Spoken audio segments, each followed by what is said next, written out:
नर्मदे हर। ওম নমঃ শিবায়। নর্মদা শঙ্কর আশ্রমের পক্ষ থেকে আপনারা শুনছেন অগ্নি পুরাণের কাহিনী। পূর্ববর্তী পর্বে আপনারা শুনেছেন শ্রীরাম অবতারের অরণ্যকাণ্ডের গল্প।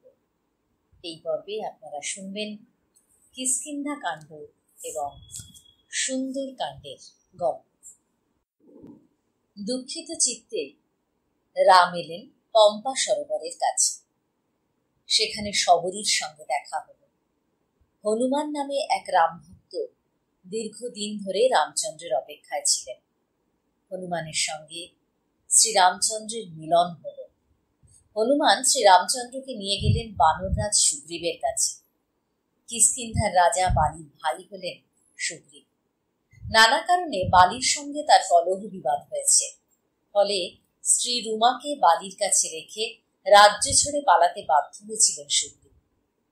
তিনি হনুমান প্রভৃতি কিছু বন্ধুর সঙ্গে অরণ্য থেকে অরণ্যে ঘুরে বেড়াচ্ছিলেন। শ্রীরামচন্দ্র সুগ্রীবের সাথে চিরস্থায়ী বন্ধুত্ব করলেন। একটি শর্ত দেওয়া হলো। বলা হলো, রামচন্দ্র বালিকে বধ করে সুগ্রীবকে কিষ্কিন্ধার রাজসিংহাসনে বসাবেন, আর এর বিনিময়ে সুগ্রীব তার অসংখ্য বানর অনুচরদের নিয়ে শ্রীরামচন্দ্রকে সাহায্য করবেন, যাতে শ্রীরামচন্দ্র রাবণকে পরাস্ত করে সীতাকে উদ্ধার করতে পারেন। আর সুগ্রীবের আদেশে তার বানর অনুচরেরা চারপাশে ছড়িয়ে পড়তে লাগলো। যে করেই হোক সীতার সন্ধান আনতে হবে। বানর অনুচরেরা উত্তর, দক্ষিণ, পূর্ব, পশ্চিম চার প্রান্তে ছুটে গেল। অনেক খোঁজাখুঁজি করলো তারা, কিন্তু কোথাও সীতার সন্ধান পাওয়া গেল না। তাহলে সীতা কি বাতাসে মিলিয়ে গেলেন, নাকি সীতার মৃত্যু হয়েছে? শ্রীরামচন্দ্রের মন হাহাকার করে উঠল।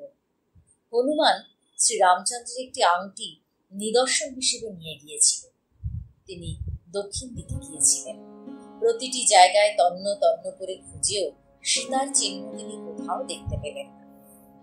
তখন এক জায়গায় এসে বিষাদক্লিষ্ট হনুমান বসে বসে ভাবলেন, এখন কি করা যায়? যদি সীতার খবর না নিয়ে সুগ্রীবের কাছে ফিরে যান, তাহলে তো অপমানের শেষ থাকবে না। এই সময় জটায়ুর ভাই সম্পাতি আকাশ পথে উঠছিল। সে বানরের দলকে দেখে অতি দ্রুত নিচে নেমে এল। তার ইচ্ছে ছিল এই বানরদের উপর ঝাঁপিয়ে পড়ে ক্ষুধা নিবারণ করবে, কিন্তু বানরদের মুখে তার দাদা জটায়ুর প্রশংসা শুনে সম্পাতি অবাক হয়ে গেল। ক্ষণকালের জন্য সমস্ত শত্রুতা ভুলে গেল। সে বলল, তোমরা শ্রী রামচন্দ্রের স্ত্রী সীতার অন্বেষণে এখানে এসেছ? তোমরা তো এখানে তাকে খুঁজে পাবে না। আমি খুব উঁচু থেকে আকাশ পথে ঘুরতে ঘুরতে তাকে দেখতে পেয়েছি। এই কথা শুনে রামভক্ত হনুমানের মন আনন্দে ভরে উঠল। হনুমান সঙ্গে সঙ্গে জানতে চাইলেন, বলো বলো কোথায় গেলে তার দেখা পাবো? যত দূরের পথ হোক না কেন, আমি সেখানে পৌঁছে যাবই। সম্পাতি বলল, 100 যোজন দূরে ওই যে সমুদ্র, তার ওপারে ত্রিকুট পাহাড়ের চূড়োতে আছে লঙ্কাপুরী। রাবণ সেই লঙ্কাপুরীর অধিপতি। সেই পুরীর মধ্যে অশোক কাননে সীতাকে আটকে রাখা হয়েছে। যাও, রাম আর সুগ্রীবকে অবিলম্বে এই খবরটা জানাও। সম্পাতির কাছ থেকে এই খবর শুনে তখন হনুমান আনন্দে আত্মহারা হয়ে গেছে। একবার তিনি ভাবলেন, এখনই ছুটে গিয়ে রাম আর সুগ্রীবের কাছে এই খবরটা বলবেন। পরমুহূর্তে নিজেকে সামনে নিয়ে তিনি স্থির করলেন, নিজের চোখে সবকিছু না দেখে এই খবর জানানো উচিত হবে না। যদি কোনো খবর ভুল হয়ে থাকে, তাহলে অযথা সমস্যার সৃষ্টি হবে। অনেক ভেবেচিন্তে হনুমান স্থির করলেন, তিনি নিজে যে করেই হোক অশোক কাননে পৌঁছে বন্দিনী সীতাদেবীকে দেখে আসবেন। ওম নমঃ শিবায়। জয় গুরু পরমেশ্বর। এবার আমরা প্রবেশ করছি শ্রীরাম অবতারের সুন্দর কাণ্ডে। ধীরে ধীরে হনুমান পৌঁছে গেলেন ওই বিশাল সাগরের তীরে। এই সুবিশাল লবণ সাগর পার হয়ে যাওয়া কি সম্ভব? হনুমানের সঙ্গে অন্যান্য যেসব বানর সেনানীরা ছিল, তারাও অত্যন্ত শক্তিশালী, এ বিষয়ে কোনো সন্দেহ নেই। তবে এই সাগর পার হতে গেলে যে ধরনের দৈহিক ক্ষমতা ও বল থাকা দরকার, দুর্ভাগ্যবশত তাদের তা ছিল না। সকলে এক বাক্যে বলল, একমাত্র হনুমান ইচ্ছা করলে লাফ দিয়ে ওই সাগর পার হতে পারে। হনুমান শেষ পর্যন্ত এই কাজে রাজি হলেন। শ্রীরামচন্দ্রকে স্মরণ করে লাফ দিলেন। মাঝপথে মৈনাকে একটু বিশ্রাম নিয়েছিলেন তিনি। তারপর সিংহিকাকে নিধন করে এক লাফে লঙ্কাপুরীতে এসে হাজির হলেন। পুরীর এখানে ওখানে ঘুরতে ঘুরতে শেষ পর্যন্ত অশোক কাননে পৌঁছে গেলেন। সেখানে গিয়ে জানকীকে দেখতে পেলেন। চেড়িরা তাকে অযথা নির্যাতন করছে, আর দশানন রাবণ তার সামনে দাঁড়িয়ে তাকে বিয়ে করার জন্য উত্তপ্ত করছে। সীতার এই দুর্দশা দেখে হনুমান খুবই কষ্ট পেয়েছিলেন। সীতা কোনো উত্তর না দিয়ে চুপ করে বসে আছেন। তার দুটি চোখ দিয়ে অনর্গল অশ্রুধারা নির্গত হচ্ছে। সীতা বসেছিলেন অশোক কাননে একটি শিশু গাছের নিচে। হনুমান সবার অলক্ষ্যে থেকে গাছে বসে সবকিছু দেখলেন।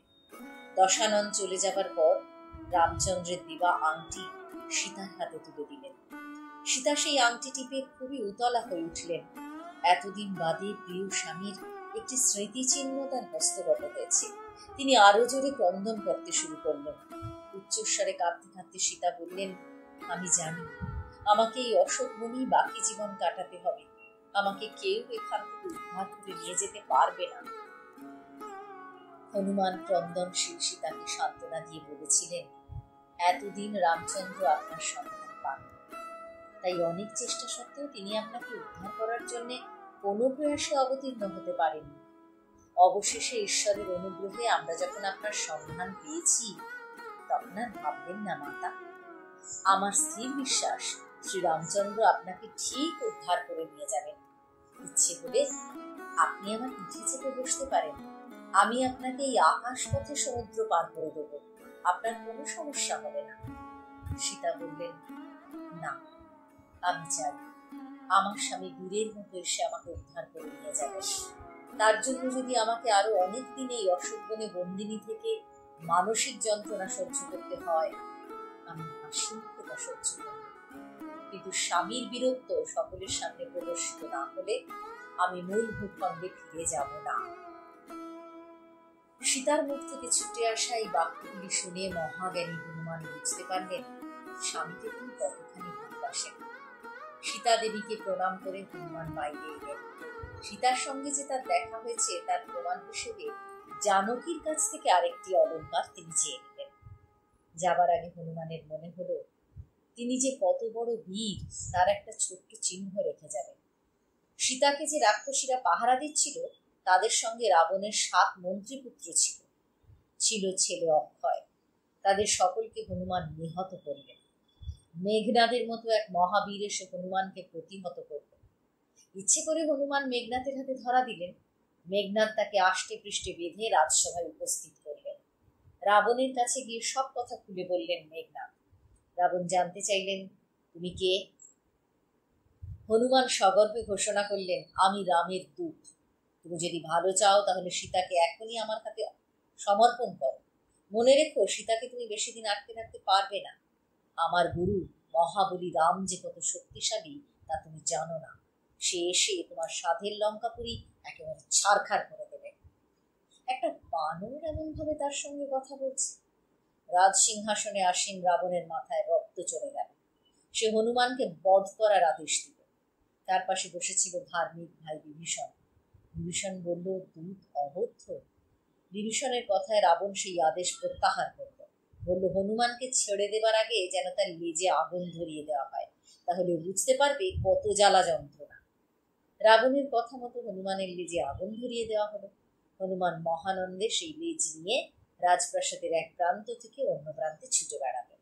এইভাবে সমস্ত লঙ্কাপুরীতে আগুন ছড়িয়ে পড়ল। অনেক রাক্ষসের মৃত্যু হল জ্বলন্ত অগ্নিশিখায়। হনুমান শেষ পর্যন্ত রামের কাছে ফিরে এলেন। সীতার সংবাদ পাওয়া গেছে খবর শুনে রাম খুশি। অঙ্গদ, দধিমুখ প্রভৃতি হনুমানেরা সঙ্গীরা পর্যন্ত আনন্দ প্রকাশ করল। আর রামচন্দ্রের মনের অবস্থা তখন হয়েছিল অবর্ণনীয়। ওই মণিটি পেয়ে শ্রী রামচন্দ্র বুঝতে পারলেন যে হনুমান সঠিক সংবাদ নিয়ে এসেছেন। এবার যুদ্ধের প্রস্তুতি শুরু করতে হবে। সুগ্রীব রামচন্দ্রকে সান্ত্বনা দিল, বিরাট এক সেনাবাহিনী তৈরি করল। সকলে মিলে এক পূর্ণ প্রভাতে চললেন রণক্ষেত্রের দিকে। যে করেই হোক সীতাকে উদ্ধার করে আনতে হবেই, এটাই ছিল রাম এবং তার অনুচরদের দৃঢ় প্রতিজ্ঞা। সকলে মিলে এলেন সাগরের তীরে। এতজন সেনাকে নিয়ে সাগর পার হওয়া কিভাবে সম্ভব? সকলের মন চিন্তায় ভারাক্রান্ত হয়ে উঠেছে। এমন সময় রাবণের ভাই বিভীষণ এসে শ্রী রামচন্দ্রের সঙ্গে বন্ধুত্ব পাতিয়ে তার দলে চলে এলেন। বিভীষণ এভাবে এসেছিলেন কারণ একবার তার দাদা রাবণ তাকে সকলের সামনে অপমান করেছিলেন। বিভীষণ বলেছিলেন, রামের সঙ্গে অযথা বিরোধ করে কি লাভ? আমাদের উচিত অবিলম্বে অশোক বনে বন্দিনী সীতাকে তার স্বামীর হাতে ফিরিয়ে দেওয়া। রাবণ ভাইয়ের কথায় কান দেন। শুধু কান না দেওয়া নয়, সকলের সামনে ভাইকে দারুণভাবে অপদস্থ করেছিলেন। তখন থেকে বিভীষণের মনে প্রতিশোধ স্পৃহা জেগে ওঠে। কিন্তু সুবিশালী মহাসাগরের বিপুল জলরাশি তো পার হতেই হবে, তাহলে লঙ্কাপুরীতে পৌঁছানো যাবে কেমন করে? এই সাগর পার হতে হলে একটি সেতু তৈরি করতে হবে। বানরদের মধ্যে নল নামে এক মস্ত বড় কারিগরি বিদ্যা বিশারদ ছিল। সে পাথর আর বাঁশ দিয়ে সমুদ্রের উপর সেতু নির্মাণ করতে লাগল। কয়েকদিনের মধ্যেই এক দারুণ মজবুত সেতু নির্মিত হল। রামচন্দ্র সসৈন্যে সেই সেতু অতিক্রম করে লঙ্কাপুরীর দিকে হেঁটে গেলেন। তারপর সুবেল পাহাড়ে এসে তাঁবু ফেললেন। এই পাহাড় থেকে রাবণের রাজধানী লঙ্কাপুরী খুব ভালোভাবে দেখা যায়। এই পাহাড়টি বেছে নিলেন মূলত দুটি কারণে। এক, এটি শহরের পরিসীমা থেকে দূরে, এবং দুই, এর সর্বোচ্চ চূড়া থেকে গোটা শহরটির উপর নজর রাখা সম্ভব। আমরা শুনলাম সুন্দরকাণ্ডের পর্ব। পরবর্তী পর্বে আমরা শুনব যুদ্ধকাণ্ড।